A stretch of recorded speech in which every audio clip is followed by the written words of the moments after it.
ইংল্যান্ডের কিংবদন্তি pacer Jimmy অ্যান্ডারসনের নামের পাশে যুক্ত হতে যাচ্ছে স্যার উপাধি। ক্রিকেটে অবদানের জন্য নাইটহুড উপাধি পাচ্ছেন সাবেক এই ইংলিশ ফাস্ট বোলার। যুক্তরাজ্যের বিদায়ী প্রধানমন্ত্রীরা বিভিন্ন অঙ্গনে অবদানের স্বীকৃতিস্বরূপ নাইটহুড প্রস্তাব করেন এবং ব্রিটেনের রাজা সেটা অনুমোদন করেন। ইংল্যান্ডের সর্বশেষ বিদায়ী প্রধানমন্ত্রী ঋষি সুনাকের প্রস্তাব করা রেজিগনেশন অনার্স লিস্টে একমাত্র খেলোয়াড় হিসেবে নাম রয়েছে অ্যান্ডারসনের। আনুষ্ঠানিকভাবে নাইটহুড ঘোষণার পর অ্যান্ডারসনের নামের সাথে যুক্ত হবে স্যার উপাধি।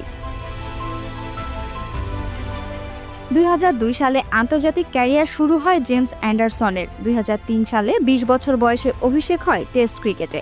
এরপর 21 বছর ইংল্যান্ডের হয়ে টেস্ট খেলেছেন। 188 টেস্টে নিয়েছেন 704 উইকেট, যা পেসারদের মধ্যে সর্বোচ্চ। এছাড়া 194টি ওয়ানডে খেলে নিয়েছেন 269 উইকেট। গত বছর আন্তর্জাতিক ক্রিকেটকে বিদায় জানালেও 42 বছর বয়সী অ্যান্ডারসন এখনও কাউন্টি খেলে যাচ্ছেন ল্যাঙ্কাশায়ারের হয়ে।